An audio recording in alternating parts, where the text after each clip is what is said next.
Pada Agustus 2025 secara bulanan jumlah penumpang pada seluruh moda transportasi mengalami penurunan, kecuali pada angkutan udara internasional yang mengalami peningkatan.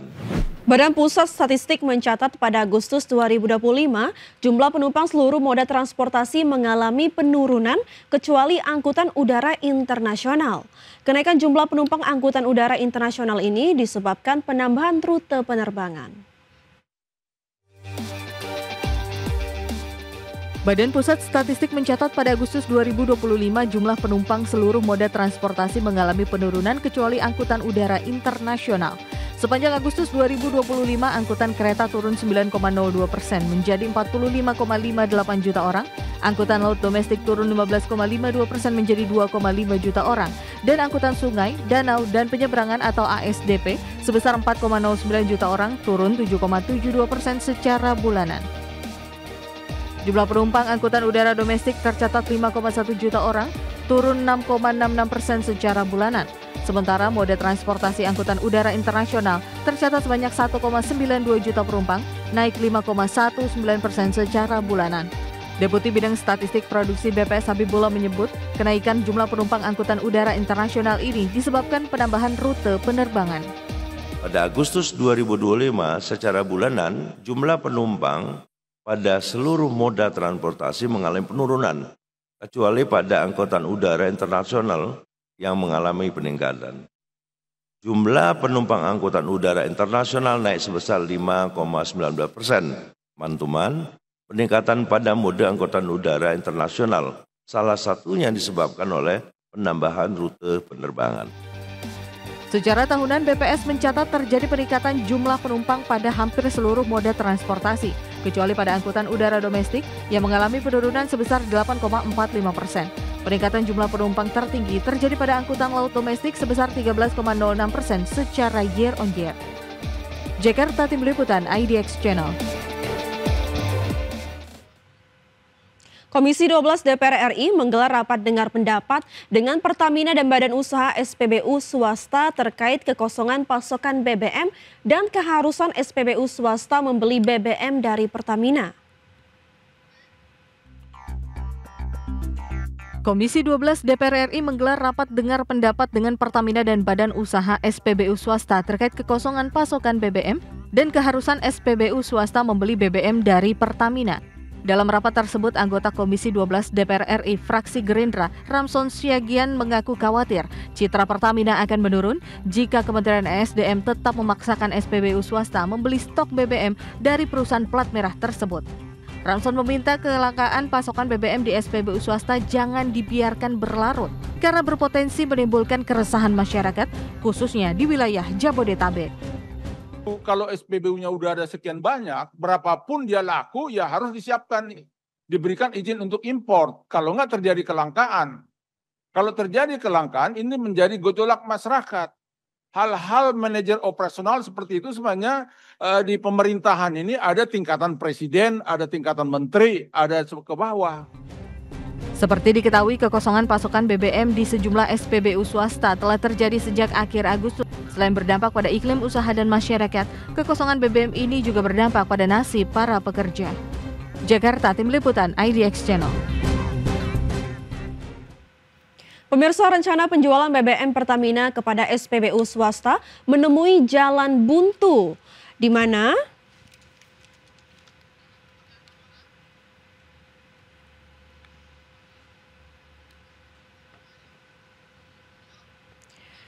ya, dalam rapat dengar pendapat dengan Komisi 12 DPR RI, Wakil Direktur Utama PT Pertamina Patraniaga Ahmad Muntasyar memastikan, hingga saat ini belum ada satupun SPBU swasta yang sepakat membeli stok BBM Pertamina.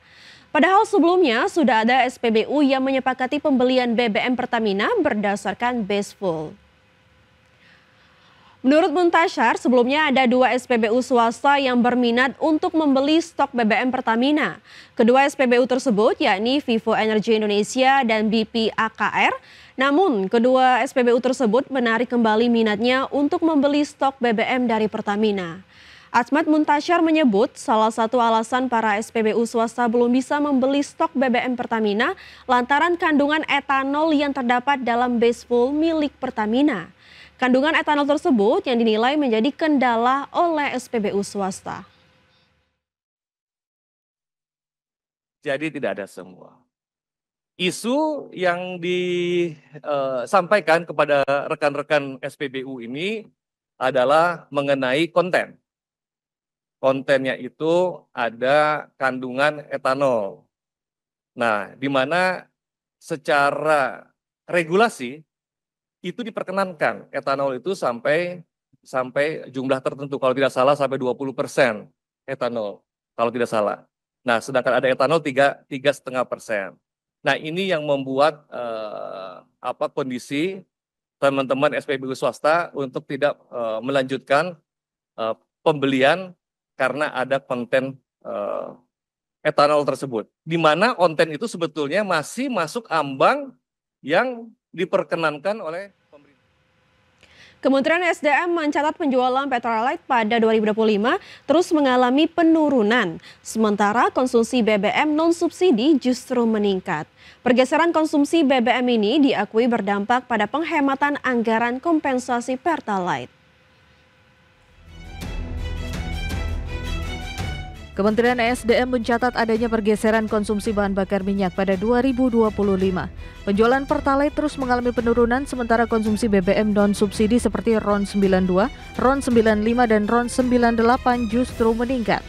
Berdasarkan data Kementerian ESDM, penjualan harian Pertalite pada 2024 sebesar 81.106 kiloliter per hari, turun menjadi 76.970 kiloliter per hari hingga Juli 2025.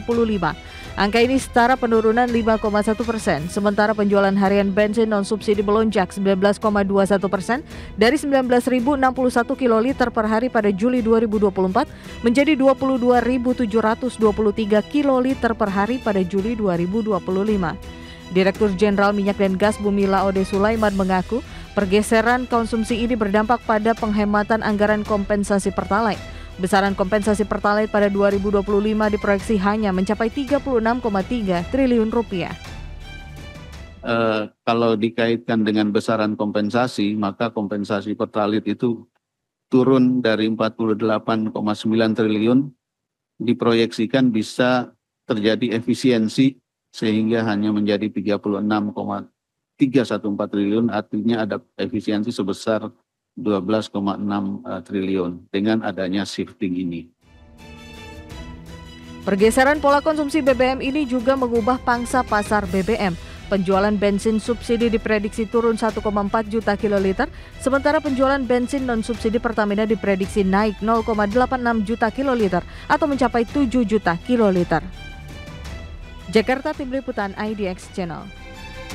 Pemerintah akan memberikan stimulus diskon tarif tiket moda transportasi kereta api, kapal laut, dan juga pesawat terbang pada libur Natal dan Tahun Baru 2026. Diskon tarif yang diberikan bervariasi mulai dari 20% hingga 30%. Pemerintah memastikan akan memberikan diskon tarif sejumlah moda transportasi selama periode Natal dan Tahun Baru 2026. Dalam keterangannya, Menteri Koordinator Bidang Perekonomian Erlangga Hartarto menyebut diskon tarif tiket yang akan diberikan pemerintah diantaranya pada moda transportasi kereta api sebesar 30% yang berlaku 22 Desember hingga 10 Januari 2026. Pemerintah berharap diskon tarif kereta api tersebut bisa dimanfaatkan 1,5 juta penumpang. Untuk moda transportasi pesawat, pemerintah akan memberikan diskon harga after dan fuel charge pada maskapai penerbangan yang diperkirakan dapat menurunkan tiket penerbangan pada periode Natal dan Tahun Baru sebesar 12 hingga 14%. Pemerintah menargetkan akan ada 36 juta penumpang yang akan memanfaatkan diskon tiket pesawat tersebut. Untuk pesawat udara diberikan diskon pembelian 22 Oktober sampai 10 Januari. Dan juga untuk penerbangannya pada tanggal 22 sampai dengan 10 Januari targetnya 36 juta penumpang. Nah, PPN-nya ditanggung pemerintah dengan diskon fuel charge dan harga aftur.